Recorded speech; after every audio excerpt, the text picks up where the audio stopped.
Three phase motor ऐसी Motors होती हैं जो ज़्यादातर इंडस्ट्री में यूज़ की जाती हैं, फ्लोर मिल्स में यूज़ की जाती हैं, pressing machines, heavy duty pumps और एलिवेटर्स में भी यूज़ की जाती हैं। इस वीडियो में ये बताया जाएगा कि इन मोटर्स का वर्किंग प्रिंसिपल क्या है। इन मोटर्स में दो इम्पोर्टेंट पार्ट्स रोल प्ले कर रहे होते हैं, जिसमें रोटर और स्टेटर शामिल हैं। स्टेटर को स्टेशनरी यानी फिक्स पार्ट कहा जाता है, जबकि रोटर उस स्टेटर के अराउंड रोटेट करता है, जिसकी वजह से हम इस प्रोडक्ट को मोटर का नाम देते हैं। तो इन मोटर्स में कॉपर की अच्छी तरह वाइंडिंग की जाती है।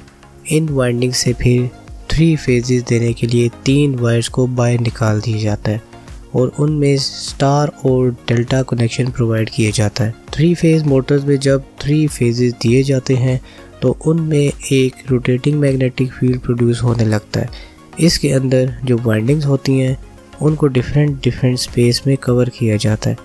इन मोटर्स के अंदर जो रोटर होता है वो लेमिनेटेड कोर से बना होता है और इसके पैरेलल में कंडक्टिव पाइप्स को अटैच करके इनके एंड को शॉर्ट कर दिया जाता है, जिस तरह आपको स्क्रीन में शो हो रहा है।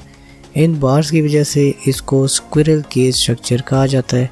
तो अगर किसी वायर को हम मैग्नेट के दरमियान में रख दें और उसमें करंट फ्लो होना शुरू कर दे तो ये वायर एक इलेक्ट्रिक मैग्नेटिक फील्ड प्रोड्यूस करेगी। इसी तरह इस वायर को मैं एक कॉइल की शेप दे दूं और इस पे एसी करंट पास करवाऊं तो ये वायर एक इलेक्ट्रोमैग्नेट की तरह काम करने लग जाएगी, जिसमें नॉर्थ और साउथ पोल चेंज होते रहेंगे। इन नॉर्थ और साउथ पोल की वजह से दोनों आपस में एक फोर्स एक्सपीरियंस करेंगे, जिसको हम EMF कहते हैं, इलेक्ट्रोमोटिव फोर्स।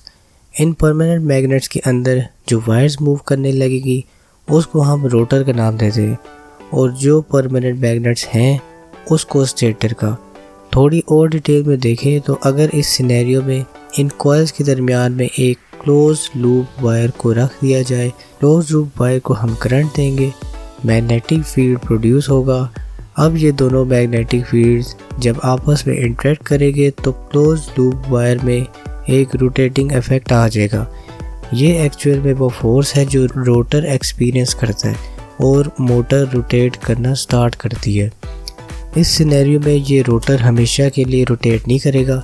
उसकी वजह यह है कि इसमें जस्ट 2 कॉइल्स हैं, जिसमें एक नॉर्थ और एक साउथ पोल्स हैं। अगर इसमें 2 और कॉइल्स ऐड कर दी जाए तब हम कुछ कह सकते हैं कि डिफरेंट पोलैरिटीज़ की वजह से रोटर में पोलैरिटीज़ भी चेंज होगी, जिसकी वजह से वो रोटर भी रोटेट करेगा। तो 3 फेज़ इंडक्शन मोटर्स में हम 3 कॉइल्स में डिफरेंट फेज़ प्रोवाइड करते हैं। इसमें हर फेज़ आपस में डिस्ट्रीब्यूट किया जाता है। इस लाइन का मतलब ये है कि इन मोटर्स में 120 के हिसाब से फेज़ डिफरेंस दिया जाता है। टोटल 360 का फेज़ एंगल होता है, तो 360 डिवाइड बाय 3 120। हमने पहले स्क्विरल केज स्ट्रक्चर का जिक्र किया था, जिसपे बताया कि इसमें कंडक्टर बार्स आपस में शॉर्ट होते हैं। ये कंडक्टिव बार्स असल में वो एक वायर है जो परमानेंट मैग्नेट के बीच में अपने आप को रोटेट करवाती है। इन वायर्स का यहाँ पर इस तरह से बंडल बना दिया गया है, फिर उस बंडल को इस स्टेटर के अंदर फिक्स कर दिया गया है। अब ये स्टेटर वो परमानेंट मैग्नेट है और वो वायर्स इसके अंदर फिक्स हो गई हैं और इसके थ्रू EMF एक्सपीरियंस कर रही है। 3 फेज सिस्टम इंडक्शन मोटर्स के अंदर आपको एक टर्मिनल बॉक्स दिया जाता है, जिसमें आपने कनेक्शंस करने होते हैं। इसके अंदर आपको 6 पिंस नज़र आएंगी। इन पिंस को different companies different names provide करती हैं। यहाँ पर आप इस तरह से एग्जांपल ले सकते हैं, U1, V1, W1, फिर W2, U2, V2। U1 को U2 से फेज़ 1 के साथ, V1 को V2 से फेज़ 2 के साथ और W1 को W2 से फेज़ 3 के साथ। ये इंटरनल कनेक्शंस कॉइल के साथ हुए होते हैं।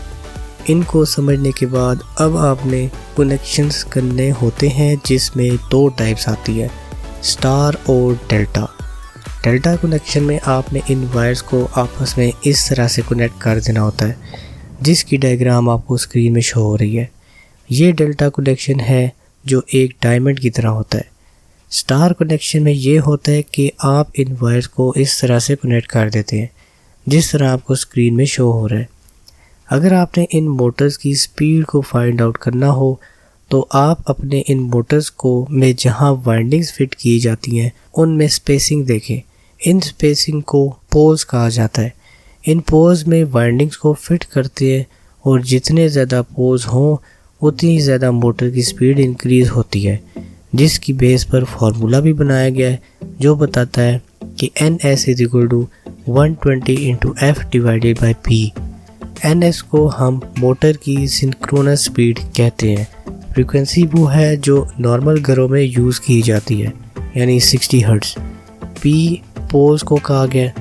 अगर आपने मोटर की स्पीड फाइंड करनी हो तो आप इस फार्मूले से इजीली फाइंड कर सकते हैं।